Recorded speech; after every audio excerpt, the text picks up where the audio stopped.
93,0 di BFM Radio Inspiring a New Channel. Selamat siang Sobat DB. Siang ini dalam program Kabar Pemkab edisi Selasa 17 Maret 2020 dengan topik Lampung Selatan waspada COVID-19. WHO telah menetapkan COVID-19 sebagai darurat kesehatan masyarakat menjadi perhatian internasional yang berisiko menjadi penularan antar negara. Jumlah korban dari keganasan virus corona di negara Indonesia ini per 16 Maret positif 134, negatif 113 orang, sembuh 8 orang dan meninggal 5 orang. Sedangkan di Provinsi Lampung sendiri terdapat 2 orang yang sudah suspek virus corona COVID-19. Sedangkan di Lampung Selatan juga dalam pemantauan ada sekitar 261 orang 261 orang yang dalam pemantauan dan juga sehat 203 orang. Presiden RI Joko Widodo menginstruksikan seluruh masyarakat Indonesia untuk bekerja di rumah dan tidak melakukan aktivitas di keramaian dalam waktu yang tidak ditentukan kali ini.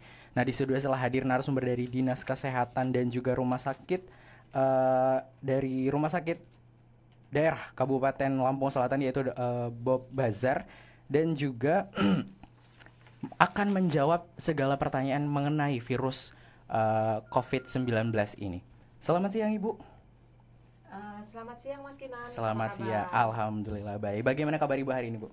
Sehat, apalagi mau ketemu dengan Sobat Dibi. Oke. Dan juga di sebelahnya juga ada perwakilan dari RSUD Bob Bazar ya Pak. Ada Dr.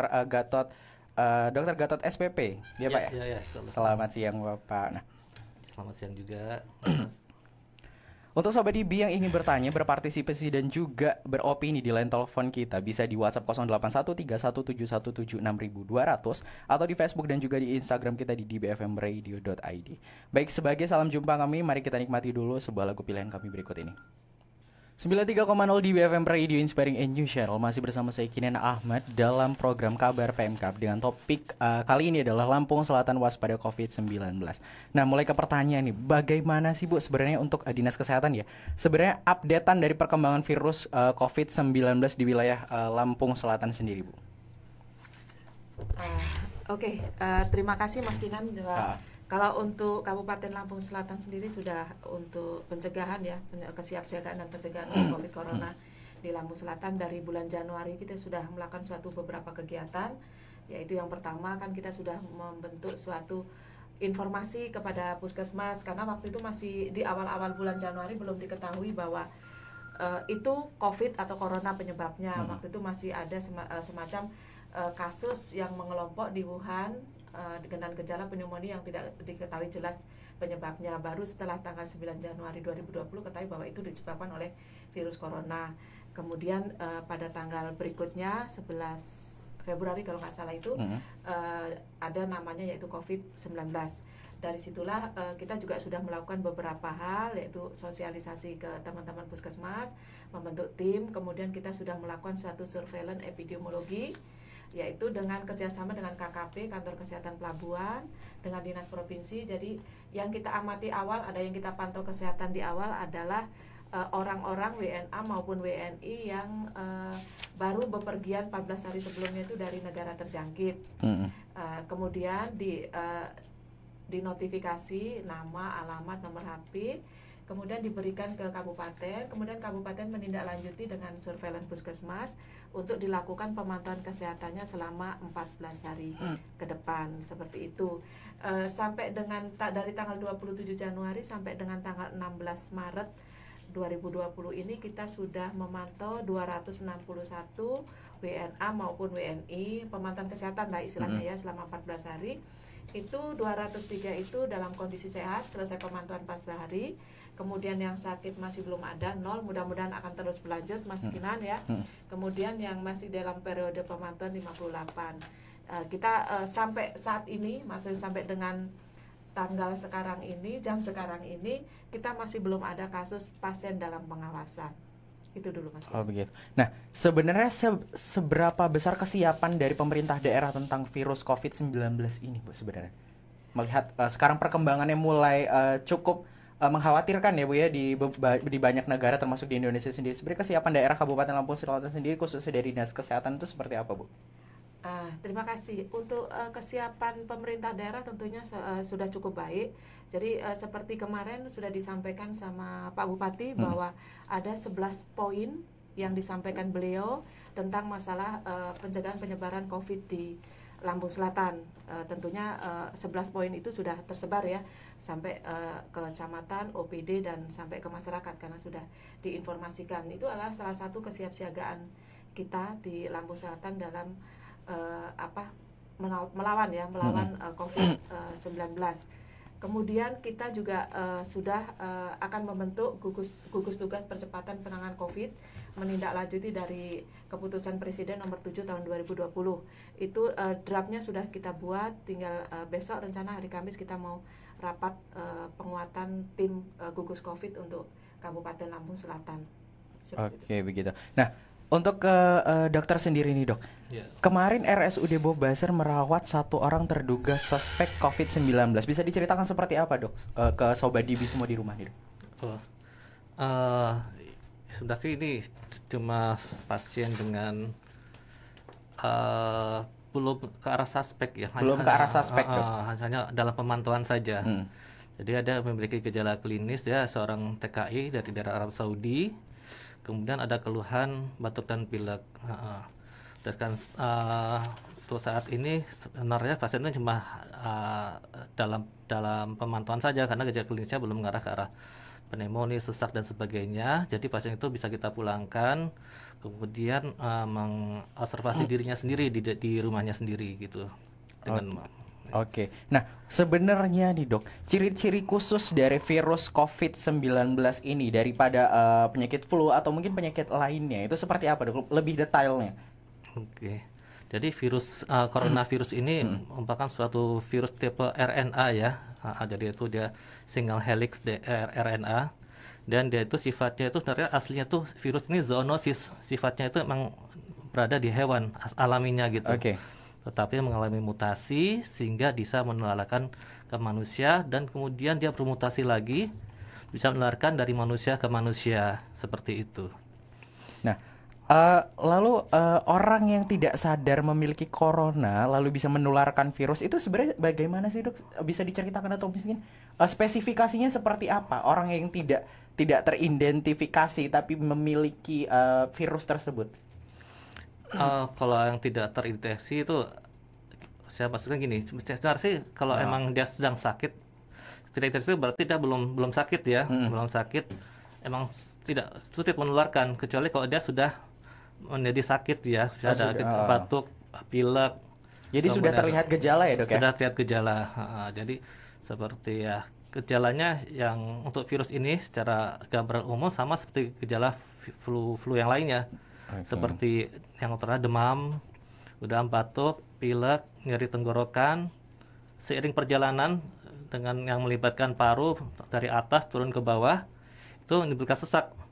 Dan jika dilakukan pemeriksaan foto torak akan terdapat gambaran ke arah pneumonia seperti itu. Nah, lalu untuk pengetesan sendiri nih dok, pengetesan dari virus tersebut itu sebenarnya sedetil apa sih dok? Apakah hanya dengan menggunakan suhu tubuh kah ataupun hanya menggunakan alat-alat seperti apa? Ini bisa diceritakan ke Sobat Dibi semua di rumah. Kalau untuk memastikan diagnosis tentu kita harus pastikan dengan pemeriksaan yang sudah terstandar ya. Jadi tadi itu terkonfirmasi dengan pemeriksaan yang sudah pasti ya. Tetapi dalam langkah ini kita harus mencegah atau screening dulu. Jadi dari sini kita harus kasus ini kita membagi beberapa tahapan sebelum dia didiagnosis sebagai penyakit yang COVID-19 yang namanya sekarang COVID-19 ya. Jadi kita kategorikan pasien-pasien ini gitu ya. Pertama mungkin dengan yang disebut dengan orang dalam pemantauan. Kita langsung bahas aja yang untuk ini. Nggak apa-apa, dibahas langsung biar lebih jelasnya lagi nih dok. Jadi orang dalam pemantauan itu adalah seseorang yang mengalami gejala klinis. Yang pertama ada gejala klinisnya, yaitu demam lebih atau sama dengan 38 derajat Celcius. Kemudian atau dia riwayat demam atau gejala-gejala gangguan sistem pernafasan seperti pilek atau sakit tenggorokan atau batuk, dan tidak ada penyebab lain berdasarkan gambaran klinis yang meyakinkan. Jadi dia nggak ada asma, nggak ada apa, tiba-tiba ada riwayat seperti gejala tersebut, dan pada 14 hari terakhir ini sebelum timbul gejala memenuhi beberapa syarat seperti memiliki riwayat perjalanan atau tinggal di luar negeri yang melaporkan transmisi lokal. Yang kedua, memiliki riwayat perjalanan atau tinggal di area transmisi lokal di Indonesia. Jadi ini saling terkait. Kata dan saling terkait. Jadi pertama ada gejala klinis yang tadi, kemudian dan tidak ada penyebab lainnya dari penyebab gejala klinis itu. Yang ketiga, dan pada 14 hari terakhir sebelum timbul gejala yang tadi itu dia memiliki riwayat perjalanan atau tinggal di luar negeri yang melaporkan transmisi lokal, yang kita tahu ada di Cina, kemudian ada di Korea dan sebagainya ya. Sekarang sudah meliputi berapa negara itu kurang lebih? Yang teridentifikasi negara-negara yang sudah terjangkit ya, negara yang terjangkit ya. Jadi di negara itu ada 81 negara sekarang.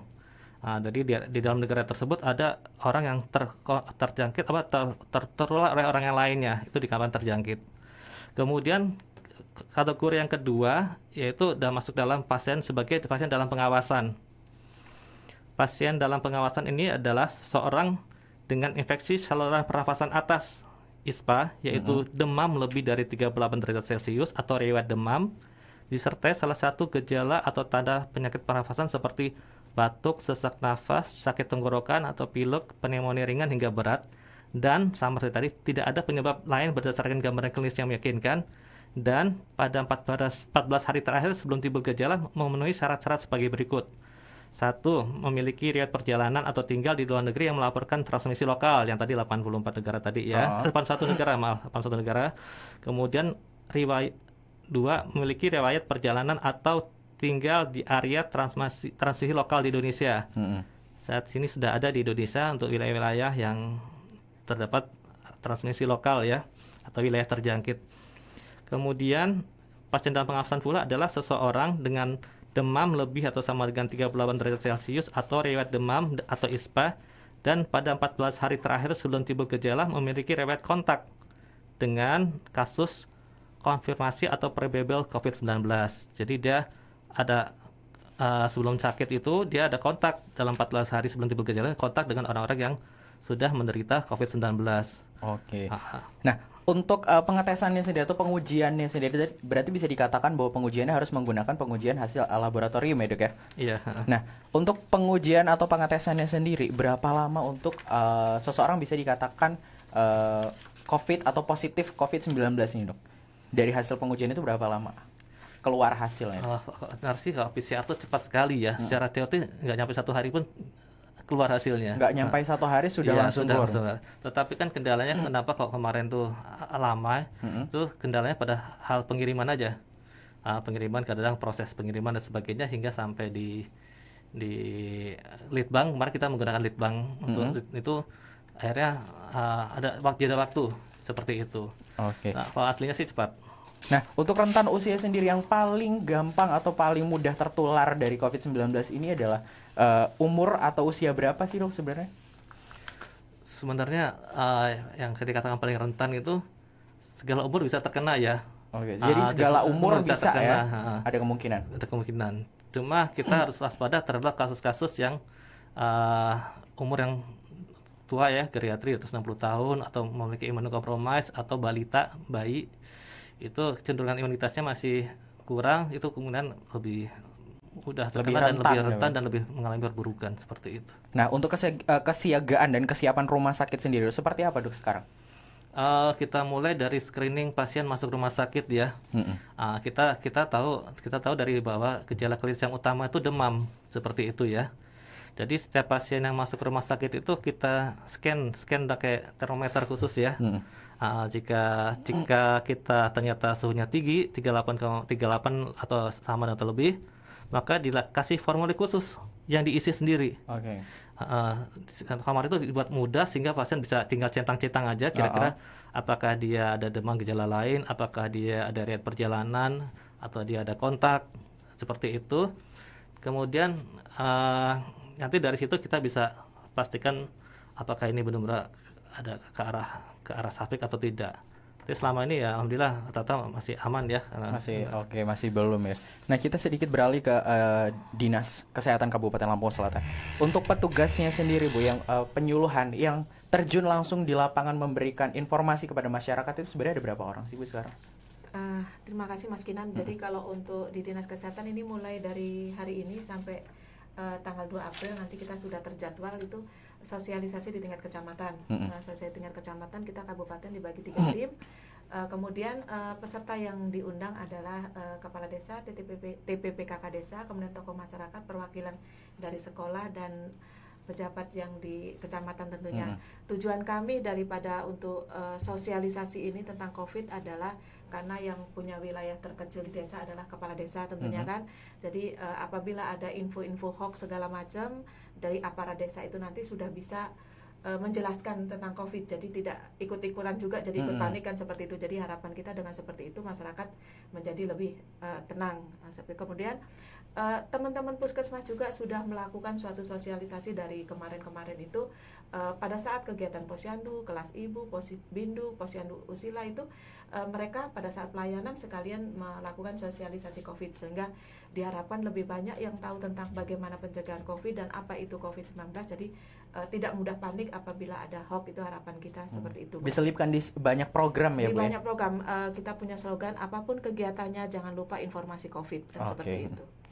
Nah, untuk bagaimana untuk pasien yang memang kondisi dari tempat tinggalnya jauh dari puskesmas, Bu? Apakah nanti dari petugas puskesmas yang datang ke rumah atau harus menunggu dari pasiennya sendiri ketika ada indikasi baru datang gitu, Bu? Sebenarnya. Kalau pasien yang jauh dari pelayanan kesehatan artinya itu informasi awal kan dari masyarakat dari masyarakat. Informasi awal dari masyarakat. Kalau ada informasi seperti itu tentunya petugas kesehatan akan datang. Petugas kesehatan akan mengecek dilihat dulu gejalanya, kemudian faktor risikonya seperti disampaikan oleh Dr. Gatot tadi, faktor risikonya apakah mengarah ke COVID atau tidak kan seperti itu. Kalau dia memang mengarah ke COVID, kemudian yang memang perlu ditindaklanjuti di rumah sakit rujukan, tentunya kita fasilitasi dengan sarana prasarana yang ada di puskesmas. Oh begitu. Nah, saya ingin bertanya juga, kenapa virus ini begitu amat parah sepertinya itu Bu ya? Karena di Italia sendiri, yang notabene adalah sebagai negara maju pun dapat dikatakan cukup hampir lumpuh gitu terhadap virus ini. Bagaimana dengan Kabupaten Lampung Selatan sendiri, Bu? Mudah-mudahan tidak lah ya. Amin. Itu doa kami semua. Iya. Mari kita bersama-sama lawan COVID Corona itu kan ya. Semua harus terlibat, semua harus bekerja untuk melawan COVID. Jadi kita jangan terbawa arus dengan COVID. Akhirnya kita menjadi stres, menjadi panik. Itu justru malah menimbulkan suatu imunitas menurun. Jadi yang tadinya tidak sakit menjadi sakit kan seperti itu. Jadi dengan bekerja sama seperti tadi yang saya sampaikan bahwa semakin banyak orang yang tahu tentang COVID, mudah-mudahan tidak termakan oleh hoax, sehingga bisa memberikan edukasi kepada orang yang tidak tahu, sehingga yang tadinya panik menjadi tidak panik. Itu tadi, kalau kita semua bekerja bersama untuk melawan COVID, mudah-mudahan Lampung Selatan tidak terjadi seperti yang di negara lain yang tentunya yang katanya tadi lebih maju ya sebenarnya. Lebih maju tapi melawan COVID-nya agak ini gitu. Agak susah, agak bandel karena kasusnya semakin bertambah, kemudian yang meninggal juga banyak. Mudah-mudahan di Lampung Selatan tidak. Amin mudah-mudahan. Nah, untuk alat sterilisasi dan hand sanitizer sendiri, Bu, apakah Dinas Kesehatan menyediakan itu untuk dibagikan ke instansi-instansi atau ke kantor-kantor atau seperti apa, Bu, sampai sekarang ini? Untuk hand sanitizer segala macam, tentunya kalau di rumah sakit, di puskesmas itu memang dari dulu sebelum COVID ada juga memang siap tentunya hand sanitizer kan, karena untuk pengunjung dan untuk petugas kan, karena itu salah satu standarnya dari PPI, pencegahan pengendalian infeksi kan gitu. Kemudian kalau untuk instansi tempat kerja dan lain-lain, untuk saat ini belum kita anggarkan di dinas. Jadi itu tadi kita lawan COVID bersama. Jadi kita sama-sama itu tadi, kalau untuk di kantor ya tentunya diupayakan dari kantor masing-masing lah ya untuk hand sanitizer yang diperlukan. Tapi lebih efektif lagi sebenarnya tempat cuci tangan yang ada air mengalir dan menggunakan sabun kan seperti itu. Kalau itu ada, biasakan aja cuci tangan di air mengalir menggunakan sabun kan seperti itu di kantor-kantor. Nah, itu kan tadi untuk seperti peralatan hand sanitizer, masker itu memang belum dianggarkan ya, Bu ya. Karena kalau untuk masker sendiri yang kita anggarkan dari awal itu adalah masker yang memang untuk layanan kesehatan kan gitu. Kalau untuk petugas memang istilahnya petugas yang melayani pasien memang kan perlu menggunakan masker. Harus ya Bu, harus menggunakan masker. Kemudian masyarakat juga yang menggunakan masker itu adalah masyarakat yang sakit. Jadi pada saat belum ada COVID juga, apabila datang ke puskesmas dengan gejala batuk, pilek, demam, di awal pendaftaran sudah pastinya dikasih masker. Karena kan yang sakit ini pastinya akan menunggu di ruang tunggu yang berbarengan dengan pasien lain. Itu seperti itu sudah kita berikan. Oh begitu. Lalu untuk sterilisasi tempat sendiri Bu, apakah dari Dinas Kesehatan memiliki program sendiri sekarang setelah adanya virus tersebut atau memang belum? Atau memang seperti apa Bu? Untuk sterilisasi alat maksudnya yang disemprot dengan disinfektan itu ya. Jadi kalau untuk dianggarkan memang belum, tapi ini masih kita usulkan untuk pengadaan. Akan tetapi kegiatan ini sudah dilakukan untuk di layanan-layanan publik seperti di rumah sakit. Kalau tidak salah ya Dokter Gatot ya. Hari ini sudah mulai dilakukan untuk penyemprotan desinfektan ya. Kemudian direncanakan di kantor catatan sipil karena kantor catatan sipil kan tentunya memberikan pelayanan publik. Dan banyak sekali orang yang lalu lalang di situ ya Bu ya. Iya. Jadi harus memang difokuskan gitu Bu ya. Diprioritaskan itu dulu. Oke. Nah untuk Sobat DB jangan kemana-mana karena setelah ini kita akan kembali lagi dengan informasi dan juga pertanyaan-pertanyaan mengenai COVID-19 ini. Tetap stay tune di 93,0 di BFM Radio Inspiring News Channel. 93,0 di BFM Radio Inspiring News Channel masih bersama saya Kinama dalam program Kabar Pemkab. Dengan topik kali ini adalah Lampung Selatan waspada COVID-19. Nah, ini agak sedikit beralih dulu ke dokter nih ya Dok ya. Nah, yang sudah sembuh nih Dok, indikasinya itu sebenarnya seperti apa sih Dokter Gatot? Bisa dijelaskan? Untuk yang sudah sembuh ini, pasien sebenarnya kan sebagai pasien COVID ya, dilakukan pemeriksaan swab dari nasofaring dan itu sampai 2 kali negatif tidak ditemukan ya sudah dia dinyatakan sembuh. Jadi kita sudah ada beberapa kasus yang sudah sembuh. Seperti aja sederhana sebenarnya. Oke. Nah untuk yang sudah dinyatakan sembuh itu sebenarnya masih bisa terinfeksi lagi atau tidak Dok? Dia sudah memiliki kekebalan seperti flu ya atau awal. Umumnya tidak mudah untuk terinfeksi lagi seperti itu. Nah untuk bisa penularannya sendiri, apakah dari hewan peliharaan itu dapat menularkan virus COVID-19 ini Dok?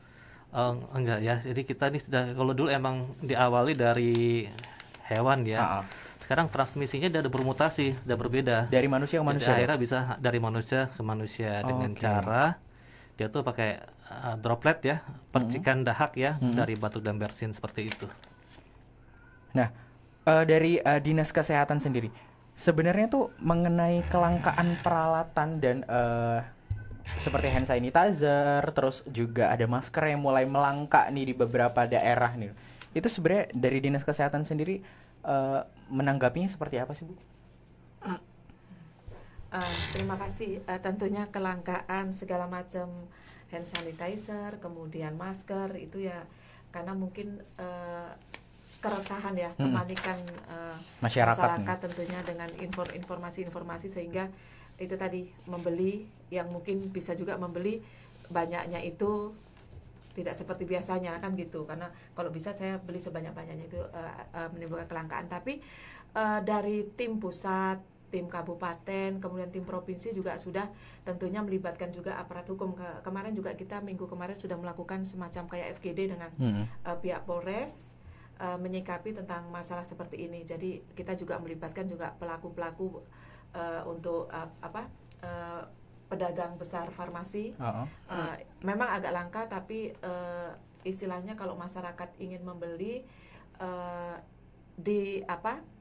membeli dalam jumlah yang tentunya tidak langsung banyak itu ada tapi memang harganya sudah kayaknya sudah berkali-kali lipat melambung harga, ya dari sebelumnya. Jadi itu juga sudah kewenangan dari aparat hukum tadi untuk menyikapi masalah kelangkaan hand sanitizer kemudian sama masker, karena istilah perdagangannya kalau nggak salah saya ini kan tadinya ini barang yang biasa-biasa saja menjadi suatu barang yang penting kan gitu di masyarakat, karena itu tadi mereka tentunya ingin melindungi diri kan, melindungi diri supaya tidak kena COVID kan, seperti itu.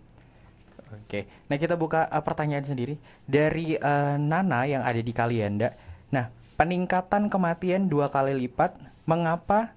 Dan di 700 kematian di Italia dalam waktu 2 hari untuk dinas kesehatan. Itu bisa dijelaskan seperti apa itu, Bu? Dari Nana di kali Anda.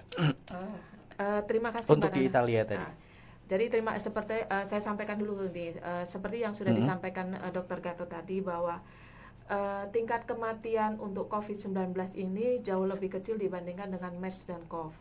Jadi kalau SARS yang terjadi pada tahun 2002 itu tingkat kematiannya itu sekitar 10%. 10%. Kemudian MERS-CoV itu yang terjadi tahun 2012 kalau nggak salah itu kematiannya itu sekitar 34%. Tadi seperti disampaikan Mas Kinan juga sama Dr. Gatot bahwa kalau untuk COVID-19 sampai saat ini ya, karena kita tidak tahu nanti ke depan, mudah-mudahan sih bisa lebih kecil lagi. Jadi kalau sampai saat ini sih sekitar 2 sampai dengan 3. Akan tetapi memang di Italia itu yang CFR-nya memang agak lebih tinggi dibandingkan dengan negara-negara lain. Kemudian, jadi mudah-mudahan itu tidak terjadi di Indonesia dengan istilahnya kesiapan dari nasional, provinsi maupun kabupaten. Berarti bisa dikatakan juga bahwa masyarakat dari negara tersebut juga agak sedikit membandel, Bu ya? Kita kok kurang paham kalau masalah di Italia karena kita kan tidak tinggal di sana, Bu ya. Tinggal di sana. Cuman ya itu tadi intinya namanya virus seperti yang disampaikan tadi bahwa virus itu dilawannya dengan daya tahan tubuh kan seperti itu. Kalau kitanya nggak panik, daya tahan tubuh kita selalu kita jaga, walaupun kita kena COVID juga ya tidak menjadi suatu hal yang menjadi parah ya Pak Gatot kan seperti itu. Nah, ini ada pertanyaan dari Humairoh di Sukamandi, mau tanya sama abang dokternya.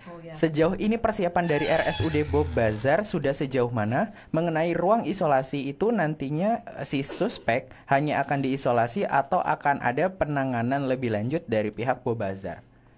Ya, kalau kita berbicara suspek berarti itu pasti dalam pengawasan ya. Kalau itu maka dia memang harus dirawat, kemudian kita lakukan pemeriksaan radiologi, kemudian pemeriksaan swab tadi ya, dari cairan ini ya, jalan pernapasan ya. Kemudian ya kita rawat, kita evaluasi seperti itu. Nah, untuk ruang isolasinya sendiri itu seperti apa dok sejauh ini? Dari fasilitasnya itu memang sudah memadai kah, atau memang kalau misalkan nanti ada sedikit atau gejalanya lebih dan memang itu suspek, berarti langsung dilarikan ke rumah sakit provinsi, dok? Ya, saat ini kita belum memiliki yang standar untuk airborne isolasi ya, yang harus menggunakan ruang ventilasi negatif dan sebagainya. Jadi kalau memang ternyata COVID-nya positif, kita rujuk ke tempat yang memiliki fasilitas lebih lengkap, lebih ini, karena memang kita belum ada tempat yang khusus untuk airborne. Tetapi untuk kasus PDP untuk itu belum dapat dipastikan apakah itu benar-benar ke arah COVID positif atau tidak. Ini kita observasi. Kalau seandainya memang itu ke arah COVID positif, itu kita rujuk seperti itu. Oke. Lalu selanjutnya ini ada Rohman di Sukajadi tentang isu mengenai obat-obatan herbal. Mungkin bisa dijawab langsung oleh Bapak dokternya katanya. Ya. Yang seperti sekarang kita tahu juga agak sedikit kelangkaan dari kayak seperti jahe, terus temulawak kayak gitu-gitu, Pak. Itu mungkin bisa dijawab. Empon-empon ya. Sebenarnya sih ini penyakit flu ini adalah penyakit yang self-limiting disease ya, dengan sembuh dengan sendiri ya. Seandainya perlu obat-obatan herbal untuk yang penguatan itu sebenarnya standar aja lah, buah-buahan, kemudian yang banyak mengandung vitamin C, suplemen boleh, mengandung vitamin C, vitamin zinc ya, mineral zinc dan sebagainya boleh. Tapi untuk jahe dan sebagainya, apalagi bawang putih katanya ya bisa, itu belum ada dasar bukti ya. Berarti masih hoax ya, dok? Belum ada dasar bukti, tetapi kita sih nggak mempermasalahkan karena jadi suatu warisan budaya juga ya. Oke. Selama dia nggak ada kelainan ya nggak ada masalah sebenarnya sih. Oke. Nah, untuk masa isolasi sendiri tadi itu sebenarnya masa isolasinya berapa lama, dok? Untuk sampai dia benar-benar dinyatakan untuk bersih atau mungkin tidak terinfeksi itu sebenarnya berapa lama, dok? Sebenarnya kita berdasarkan fase rata-rata ya, rata-rata sampel tuh kita masih menggunakan fase 14 hari untuk mengistirahatkan diri seperti itu. Oke. Nah, Selanjutnya untuk Ibu Christine, Ibu dari Dinas Kesehatan.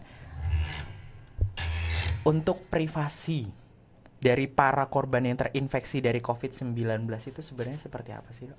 Apakah dilindungi juga kah tentang identitas dari para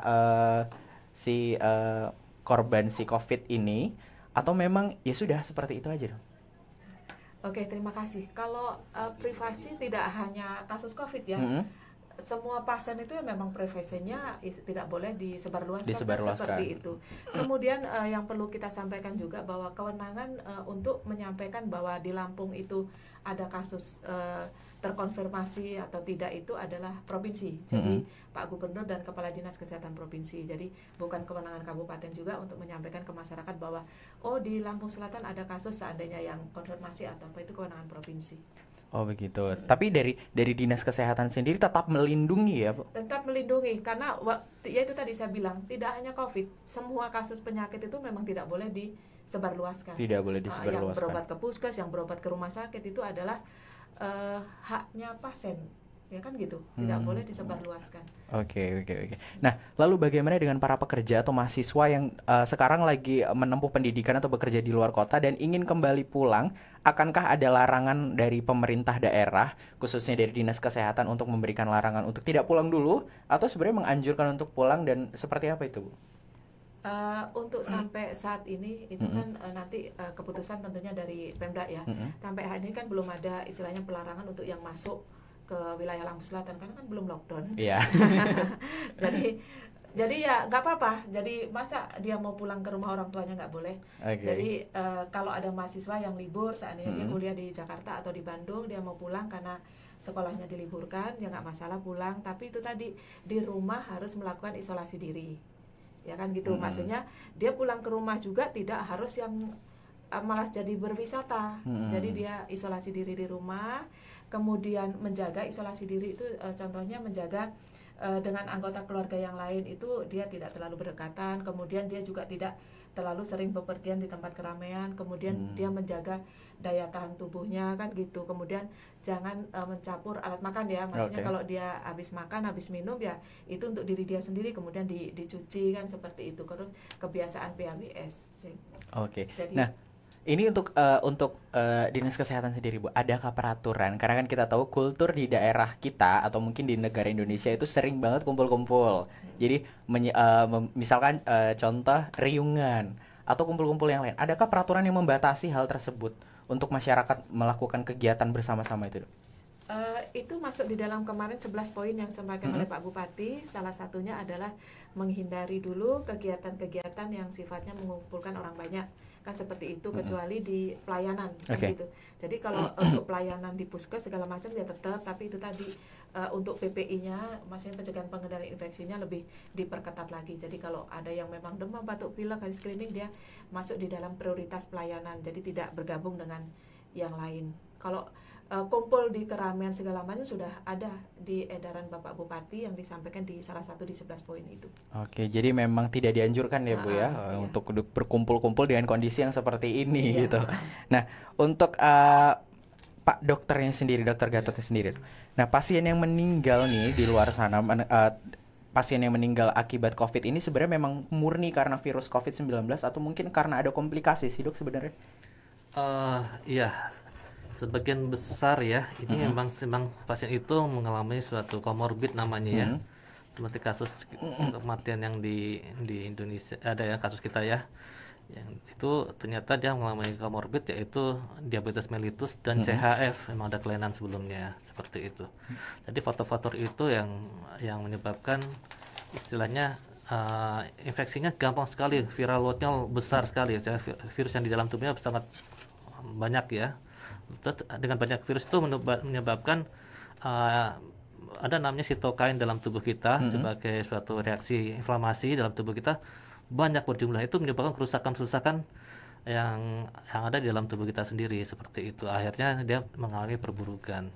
Oke, jadi tidak hanya dari COVID-nya sendiri ya Dok ya, tapi memang ada dari beberapa penyakit yang memang sudah. Ada umumnya memang ada faktor komorbid penyakit penyerta seperti itu sebelumnya. Oke. Nah, untuk obatnya sendiri, Dok, kemungkinan akankah ada atau mungkin sejauh ini dari pemerintah sendiri menanganinya seperti apa sih, Dok? Untuk obatnya sendiri ini virus ya, dengan ini tidak ada. Untuk yang vaksinasinya ini belum ada, Jadi untuk pasien COVID ini kan tergantung dari klinisnya seperti itu ya. Kalau klinisnya baik ya obat-obatnya cuma suportif aja, seperti cukup minum fit suplemen dan seperti itu aja, nggak ada yang terlalu begitu ya, Dok. Tetapi kalau sudah mulai ke arah yang berat, apalagi ada gangguan penyerta, kita sesuai dengan penyakit yang penyakit yang disertainya. Kalau ada infeksi sekunder, kita berikan antibiotik seperti itu. Oke. Nah, lalu untuk dinas kesehatan sendiri nih Bu ya, di Lampung Selatan ini kan ada 2 lokasi pintu gerbang masuknya banyak orang gitu Ibu ya. Ada pelabuhan Bakauheni dan juga kita punya bandara.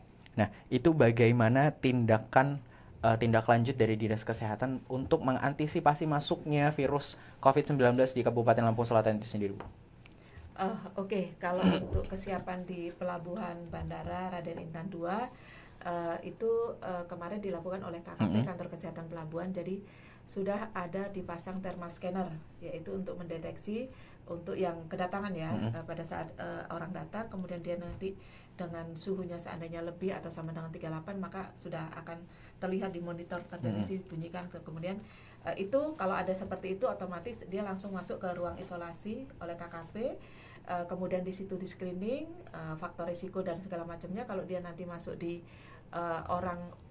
pasien dalam pengawasan PDP, maka akan langsung dirujuk ke rumah sakit Abdul.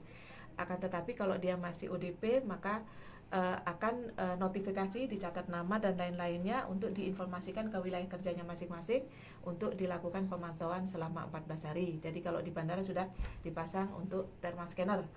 Kemudian kalau untuk di Bakauheni seperti yang salah satu juga ini kemarin yang 11 poin yang disampaikan oleh Pak Bupati adalah penguatan di kantor ASDP Bakauheni. Karena apa? Karena kalau dulu memang kita fokus di Soekarno-Hatta karena kita Indonesia belum ada kasus. Tapi kalau sekarang kan di Indonesia dan sudah ada transmisi lokal, maksudnya sudah ada penularan antar manusia di wilayah Indonesia, yang seperti disampaikan Pak Gatot tadi, ada wilayah-wilayah terjangkit termasuk Jakarta, Banten dan lain-lain kan itu kan. Otomatis kita juga harus ada penguatan di Bakauheni. Jadi seperti yang disampaikan Pak Bupati di 11 poin itu, bahwa ASDP itu diharapkan nanti melakukan semacam screening pada orang yang naik kapal, yang mau bersandar ke Bakauheni, dilakukan screening kesehatan. Kemudian ASDP juga menyiapkan ruang isolasi di Bakauheni. Kemudian ASDP juga dianjurkan untuk menghimbau kapal-kapal yang bersandar di Bakauheni tentunya menyiapkan hand sanitizer yang mudah diakses oleh penumpang. Kemudian juga di kapal sebaiknya juga disiapkan ruang isolasi, takutnya pada saat screening dilakukan kemudian ada yang mempunyai gejala kan, panas, batuk, pilek, demam dan lain-lain dan punya faktor risiko, otomatis kan dia langsung masuk ke ruang isolasi yang ada di kapal tersebut. Jadi itu hal-hal yang disampaikan Pak Bupati untuk ASDP yang harus disiapkan untuk kesiapsiapan kita Lampung Selatan, karena kita tahu sendiri bahwa pintu gerbang kita salah satunya adalah dari Bakauheni. Nah, ada pertanyaan sedikit Ibu dari saya sebenarnya. Perlu tidak sih melihat kondisi dari perkembangan virusnya sendiri sekarang Indonesia melockdown seperti ini perlu tidak sebenarnya? Bagaimana Pak Gatot? Bagaimana nih Bu? Bisa dipaparkan mungkin. Oke, terima kasih Mas Kinan. Jadi kalau urusan lockdown segala macam kan itu kan perlu pemikiran yang oleh orang-orang yang tentunya punya kompetensi lebih ya dari kita. Jadi kan ada dari berbagai sektor yang perlu pertimbangan kan gitu. Mungkin dari segi ekonomi, keamanan dan lain-lain kan itu kewenangan pusat. Seperti disampaikan oleh Pak Presiden bahwa melockdown suatu daerah itu adalah kewenangan pusat. Oke. Lalu dari Dinas Kesehatan sendiri nih Bu, adakah integrasi dengan pemerintah daerah untuk menutup pariwisata di Kabupaten Lampung Selatan? Melihat sekarang kan diliburkannya nih Bu ya, para pekerja dan juga para siswa-siswi ini untuk mengisolasi mereka di rumah gitu. Perlu nggak sih Bu sebenarnya? Kalau kemarin yang di 11 poin yang disampaikan Pak Bupati, salah satunya itu tadi menghindari tempat keramaian ya tentunya. Tapi kemarin belum ada istilahnya penutupan untuk tempat pariwisata. Jadi kalaupun istilahnya, karena kita kan kasus PDP juga kan belum ada ya. Jadi itu aja ke masyarakat menghindari tempat-tempat keramaian ya tentunya. Kalau masyarakat paham tentunya juga menghindari tempat wisata kan seperti itu. Kalaupun berwisata ya tetap harus menjaga perilaku hidup bersih dan sehat kan gitu. Lebih ke himbauan Ibu ya, lebih ke himbauan kepada masyarakat untuk mengurangi aktivitas di luar rumah, termasuk mungkin waktu-waktu libur seperti ini tidak digunakan untuk berlibur ya, berwisata. Nah terakhir nih Bu pertanyaannya, harapan dari topik kali ini kepada masyarakat sendiri seperti apa Bu? Harapan ke masyarakat, ayo kita lawan COVID bersama-sama kan seperti itu. Seperti yang saya sampaikan tadi, dengan semua ikut bekerja, semua ikut berpartisipasi mulai dari desa, kecamatan, kabupaten, provinsi dan tentunya nasional. Kalau kita semua kuat, kita semua lawan COVID ini tentunya tidak terjadi seperti di negara-negara lain yang lebih, maksudnya yang lebih tadi seperti di Italia kan gitu yang kata Mas Kinan tadi. Contohnya dengan itu tadi kita menguatkan mulai dari tingkat bawah dulu yang seperti saya sampaikan tadi adalah salah satu melakukan sosialisasi sampai ke kepala desa dan lain-lain. Harapan itu tadi, jadi mulai dari kepala desa pun kalau ada hoax dia tidak panik. Dari desa pun sudah bisa memberikan edukasi pada warganya untuk berperilaku hidup bersih dan sehat tentunya kan gitu kan, menjaga imunitas tubuh kan seperti itu.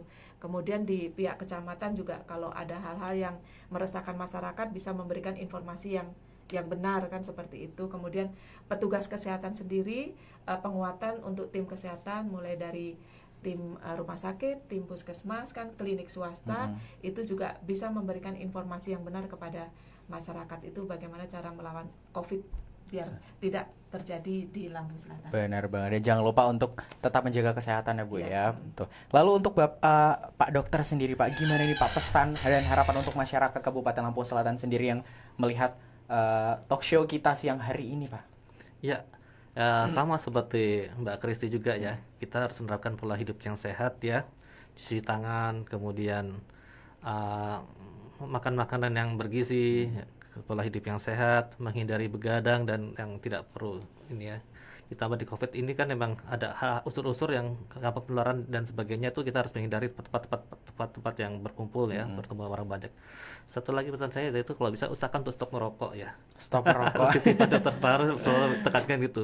Karena memang asap merokok itu bisa mempengaruhi kemampuan paru untuk membersihkan dirinya sendiri, karena paru itu punya sifat untuk mampu membersihkan dirinya sendiri seperti itu.